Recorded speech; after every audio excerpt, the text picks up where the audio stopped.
Hey, this is Eric from Alabama. And I'm Jerry in Boston. We want to welcome our listeners from the United States and around the world. It's another Sunday podcast.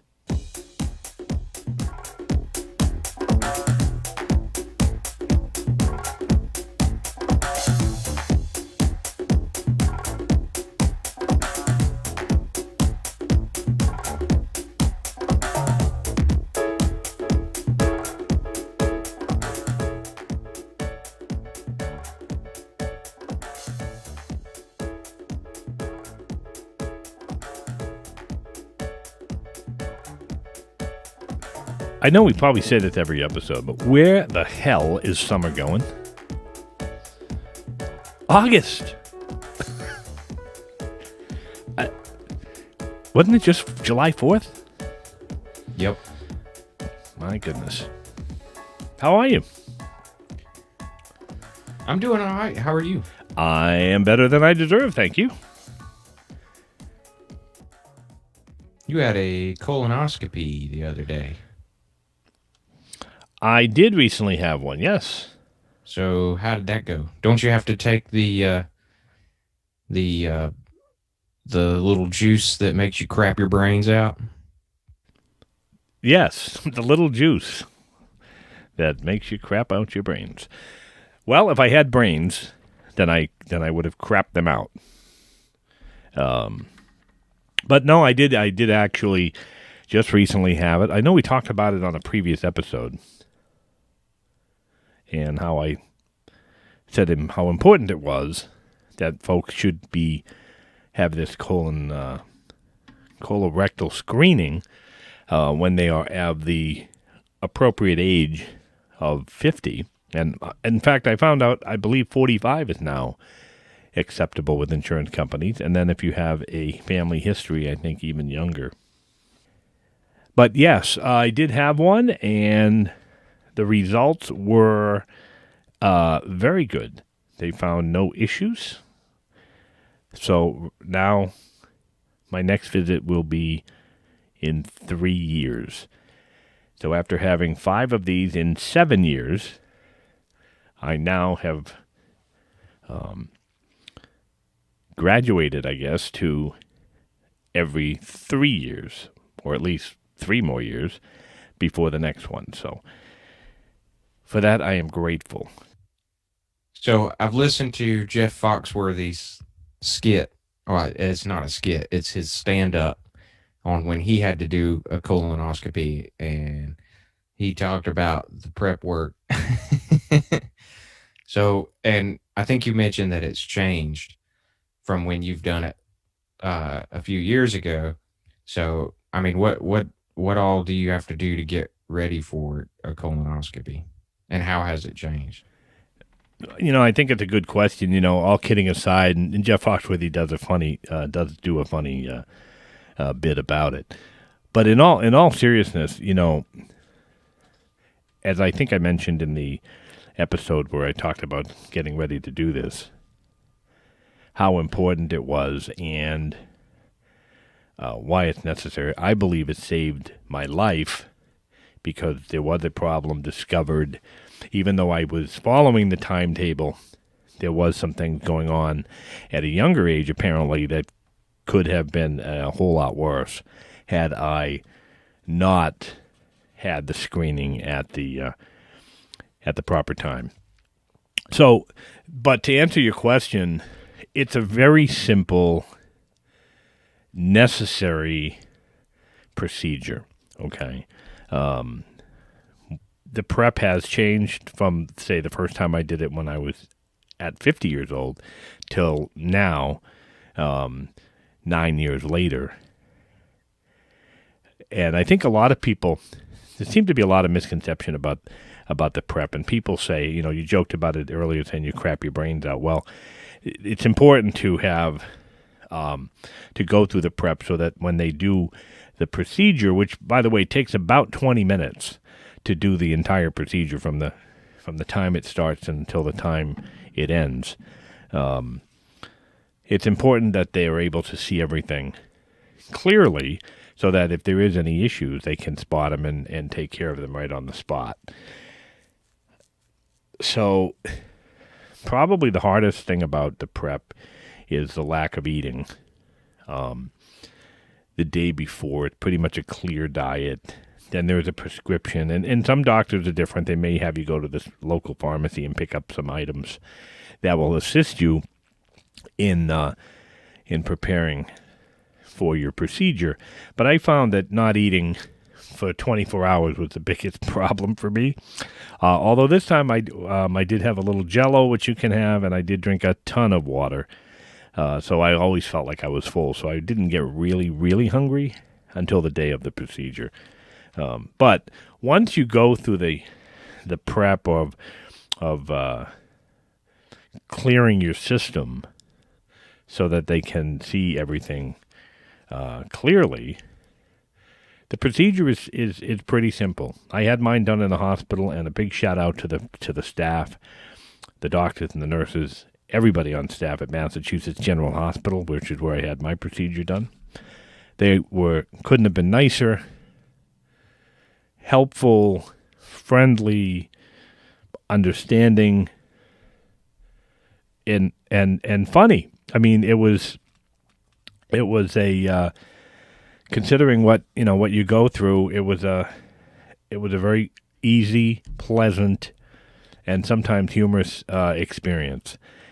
So on the day of the procedure, when you check in, you go in about an hour before they're actually going to do this procedure, and they take your vital signs, and you get changed into the hospital garb that they give you, like the Johnny, and they take your blood pressure, and they connect you to an IV, because in most cases you're going to be what they call consciously sedated, unless it's some sort of a larger procedure or something they need to do. They may put you under general anesthesia, but for the most part today they don't do that. They just give you some drugs that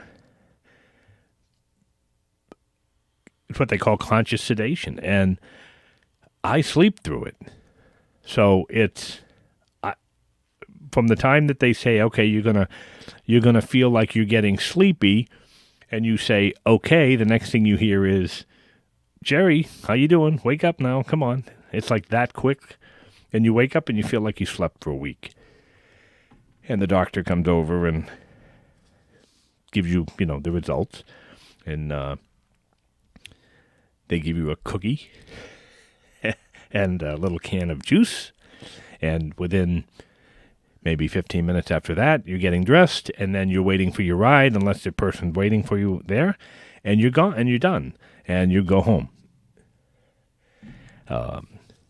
So it's very simple. The doctor takes his gloves off before he gives you the cookie and the juice, right? Well, the doctor doesn't do that. The nurse actually gives you the cookie, or the cracker, and the juice. Sorry, that was a childish question, but I couldn't help myself. Which is, yeah. So, there can be a lot of. There's people can find some humor in this, and understandably so. And in fact, when they were wheeling me in the gurney down to the procedure room, they had asked me to put my hand. I had my hand on the guardrails of the gurney. I guess the guardrails at the things on the side of the bed there, and the nurse said, "Could you make sure you put your hands inside the vehicle so that we don't hit anything on the way as we go down these narrow hallways?" And I laughed and I said, "Oh, you said vehicle." I said, "This is kind of like a Disney ride."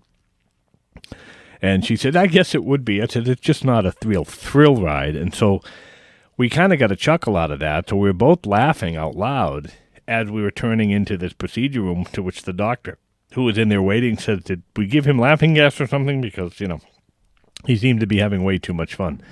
And then they connect, they make you sign some documents. They tell you what they're going to do.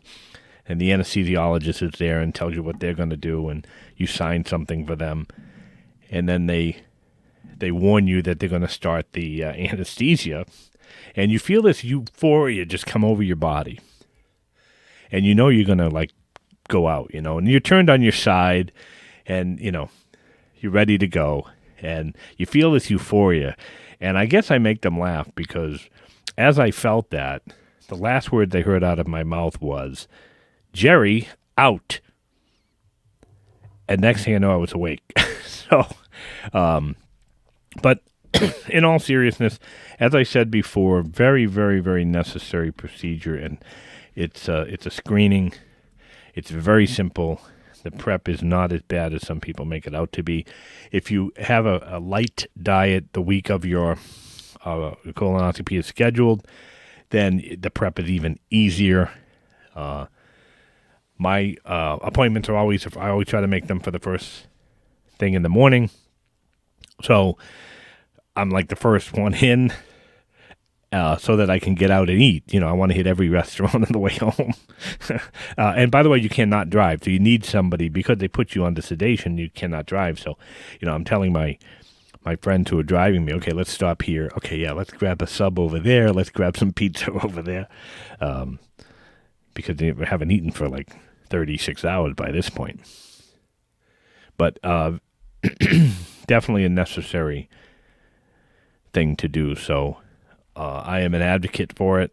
I said it before. I think it saved my life. And I urge everybody to who is of age or who had the family history to talk to the doctor about getting a colon cancer screening, because it could save your life. So what have you been up to?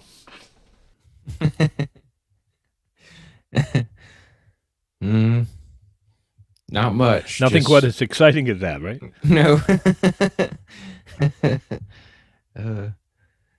No, nothing quite that, involved.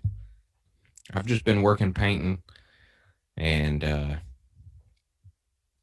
painting houses, and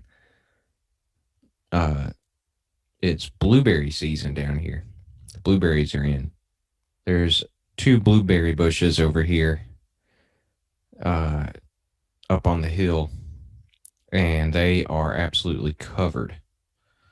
So one of them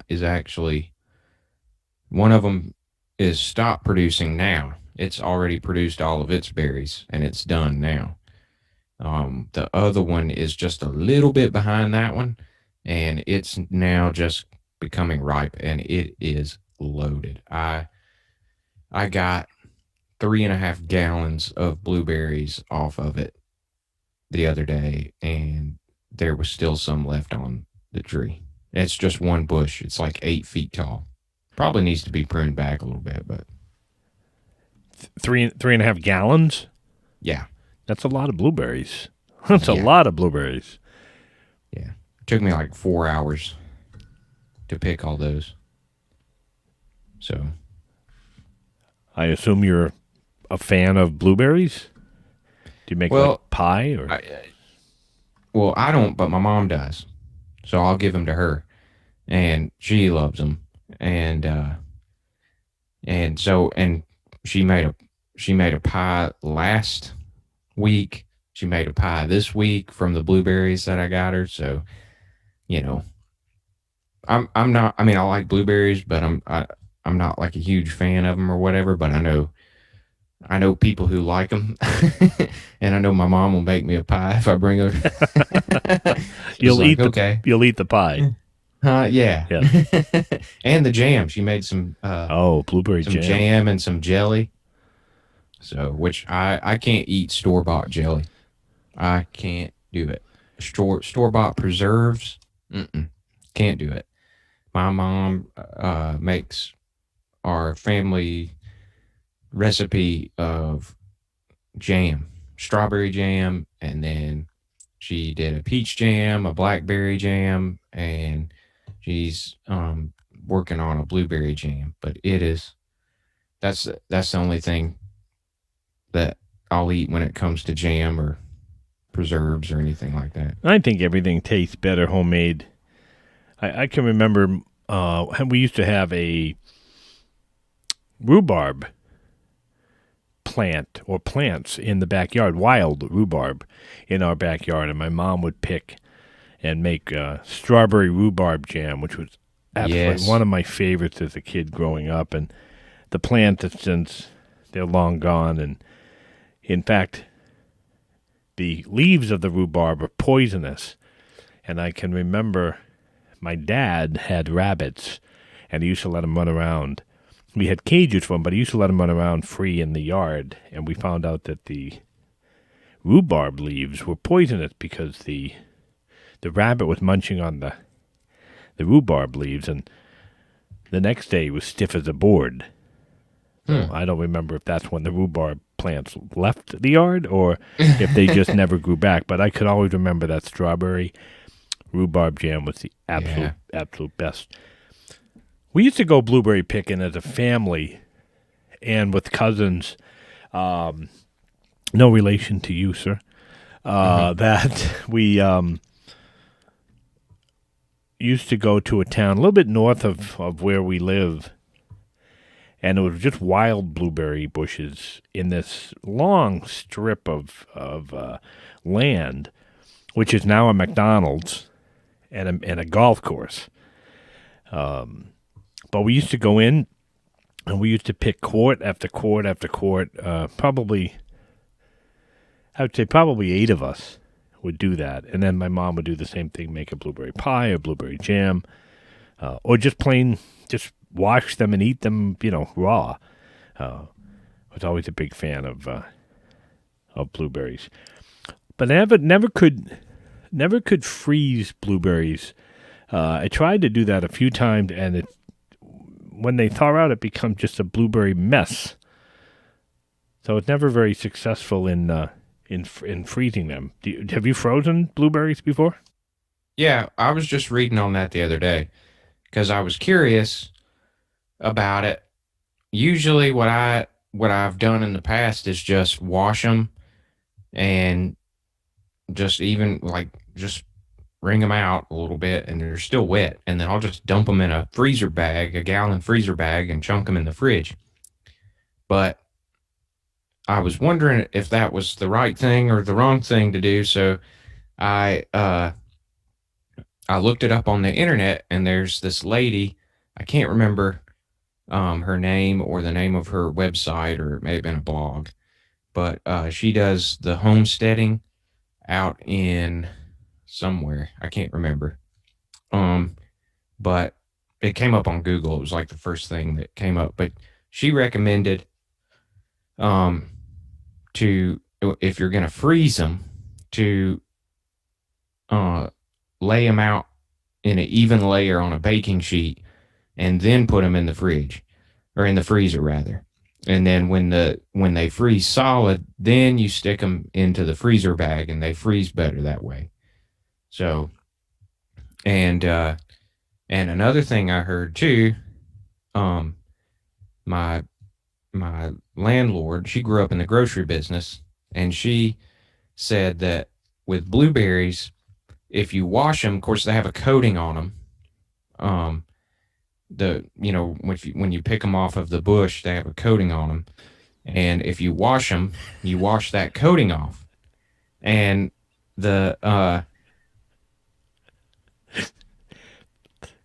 pesticides and amongst other I things. knew it when I said it. Okay, I knew it when I said okay. it. And I'm like, oh, there we go. So, but you wash that coating off of them, and they don't last as long. The coating helps preserve it and protect it. So it's better to if you're gonna do that, then just wash them before you eat them or use them. Oh, okay. So freeze them with the coating, and then okay, well, that makes sense. When you go to use them, then you wash them. And if they're grown without pesticides or anything like that, if I'm not mistaken, I could be telling people wrong here, so don't take my word for it. But if you've got a tree growing in your yard and no pesticides or anything have been used, you can just eat it off the plant. Oh, I know, so we did as kids, just pull them right off the bush and eat them. And whether there were pesticides or not on them at that time, I mean, I turned out okay. So, well, maybe pesticides would explain a lot about me. But no, we used to do that. We used to do that all the time. You talk about picking things fresh. When I was on the road, a number of years ago with a crew doing another job. We were in Illinois, and we wanted to have a barbecue with some fresh corn, and we had seen a sign in this the area of Illinois that we're in that said there was a farm and you could pick your own corn. So we found this place, and I forget what it was, 10 cents an ear or something or whatever it was, and we went out and I think we picked, the group of us, something like 30 ears of corn right off the stalk. And we were telling the owner of the farm how we were going to grill this corn. And we explained to her that we were going to, put the husk off it, we're going to wrap it in tin foil and put it on the grill and cook it. And she was like, no, that's the wrong way to do it. So she advised us to take the corn, still in its husk, throw it in buckets of water. In this case, we used a bathtub, and filled the bathtub with water. We soaked it for 35, 40 minutes, maybe an hour. Took it straight out of the water, put it right on the grill. No tin foil, nothing, just right on the grill, and grilled it in the husk for however many minutes. Took it off, burned our hands, tearing the husk off it. But let me tell you how juicy that corn was amazing. And you were getting the whole kernel. You bite into corn, you always leave this piece. There was nothing left on these ears of fresh corn. It was incredible. And we had never heard about this way of grilling corn before. All of us had thought you just peel the husk and wrap it. And she said, no, that was very, very bad. Was her words. And she told us to do it. We went back the following week. We're in the city for a couple of weeks. We went back again and picked up another 30 ears of corn and said, that was the best corn we ever tasted in our lives. And so that's the way to do it. And I see you nodding your head, so that you obviously knew that was the way to do it. We had never heard of that. We always did it with the tin foil. So there you go, folks. If you have fresh corn and you want to put it on the grill, soak it for 30 minutes or an hour or whatever it was, and just throw it right on the grill, and be careful not to burn your hands. Yeah, I think that is the best way to do it. It's good that way. Best corn I ever tasted. Hey, Jerry, you know what we need to do before we end the podcast? What's that? The ride share segment.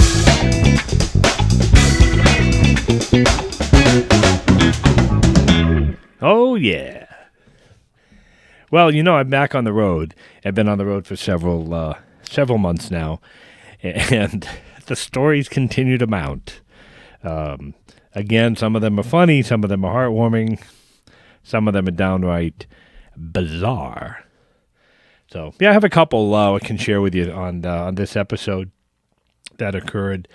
One this year, and it was a ride to the airport here in Boston, and I knew it was going to be an interesting ride because when I pulled up to the address and saw the luggage and things, I knew we were probably heading to a bus terminal or a train station or the airport. You don't know where you're going until the passenger gets in the car and you start the ride, so you have no idea where you're going. But the luggage and the two people standing there gave me kind of a indication. So I pulled up, and there was a couple, and I loaded the luggage into the back of the car, and they got into the car, and they were lovey-dovey, and, they were just having a good old time, and embracing and whatever for this 20 or 25-minute ride to the airport. And I noticed that it was a 2-stop ride, actually, and I remember saying to them, So there's two stops. So I assumed that we were heading like to a store or someplace before the airport. But the first stop came up and said the airport. So I asked the question. I said, this is showing a two-stopper, but the airport is number one. I said, is that right? And then, sometimes people reverse it by mistake. And they responded, no. It was a gentleman said, my wife is heading to some city for work, and he was seeing her to the airport, and he was going to, stop 2 was going to be the address that I had picked him up. So it was essentially a round trip. And that's fine. So I take them to the area where we drop them off, and they get out of the car, and I unload the luggage, and it appeared to me that he tried to suck the lips off her face for at least 5 minutes. And I'm like, the clock's ticking. I'm like, they don't let us stay in this area very long. And what are you supposed to, you don't want to interrupt. I thought maybe, it was going to be, she was going away for like months or something, So he gets back in the car and we're driving, and he was kind of quiet for a bit. And I said, oh, hope she's going someplace warm or someplace nice and cool, to have some fun on her off time. And he said she was heading down to D.C. or something. And he then said that he couldn't wait to get back home because he had this huge party planned with all these women that were coming over. And of course, I had the same reaction you did. It's like, oh, okay. All right. So I continued on the ride and didn't. Did you tell them about the podcast? No, we didn't come up. Okay, because that woman if you had told her about that in the ride, she may. Oh, I'm gonna go listen to that podcast.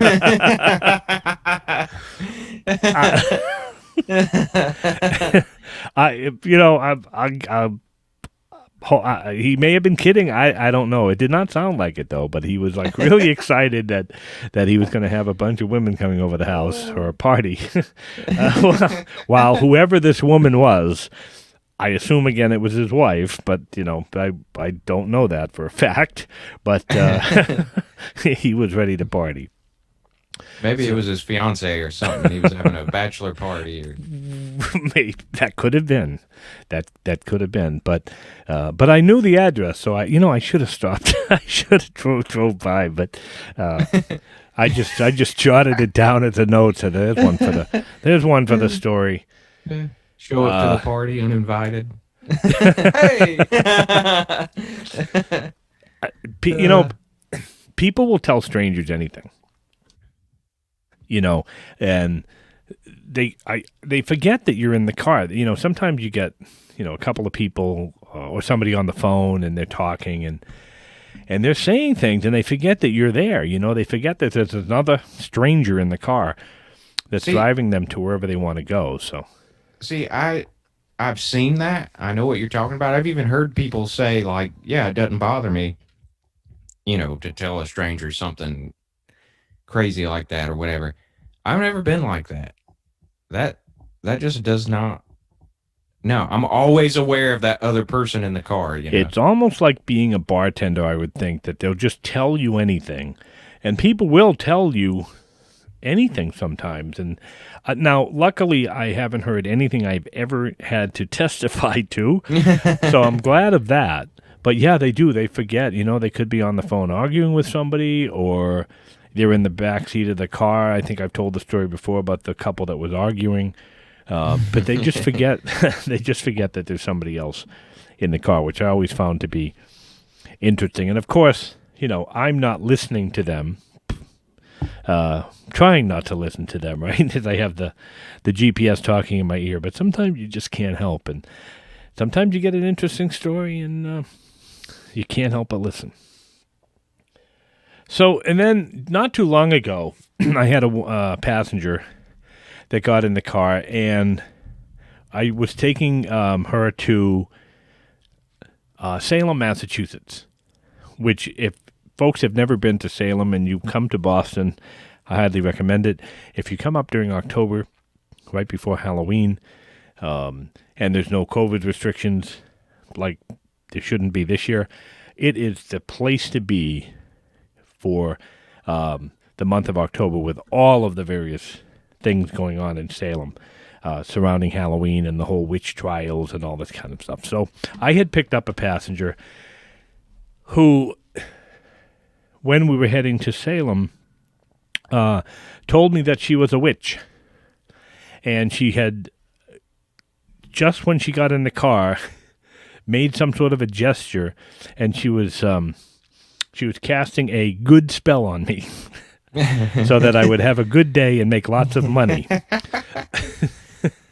of which I appreciated, and took her. Did you see if she weighed the same as a duck? Did I see if she? Did you find out if she weighs the same as a duck? No. Because if she weighs the same as a duck, she's made of wood, and therefore a witch. And you know this how? It's from Monty Python, The Holy Grail. Okay. No, I didn't ask her what her weight was, nor did I have a scale in the back. But she did cast a good spell on me, and it wasn't a bad day. After that, I had plenty of rides. No more witches. I did wish her well on her journey, and she did tell me all about the various spells that she puts on people, and how long she was a witch, and kind of gave me the whole background of witchdom, I guess. So, but those are the two stories for this episode of our ride share stories.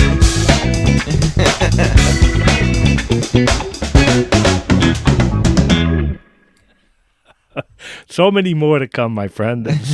There's just a list of them, and I love doing this job.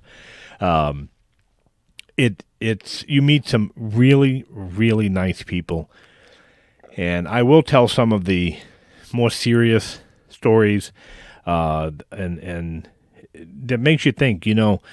Sometimes you think you have things really rotten in your life, and then when you hear some of the stories that people will tell you on a short 5-minute ride or a 20-minute ride, it makes you think and be grateful that you're healthy and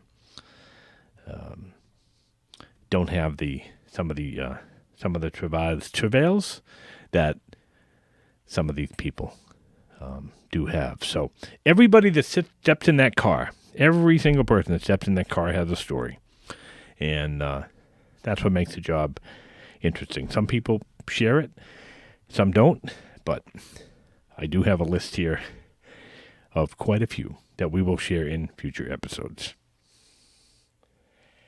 And I think that's going to wrap it up for this episode of our weekly podcast. As always, if you, the listener, have an interesting story to share and would like to share it with us, or know of somebody who has interesting stories, or maybe a hobby or job that you think would be interesting to our listeners, please let us know. Send us an email at itsanothersunday@gmail.com. We would be happy to have you as part of our show. So with that said, I guess I'll leave the last words to you. Roll with the changes.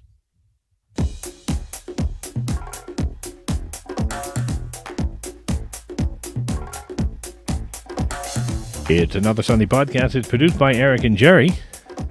Music is composed and performed by Tom Blaze. Check out Tom's YouTube channel for all of his content at Tom Blaze.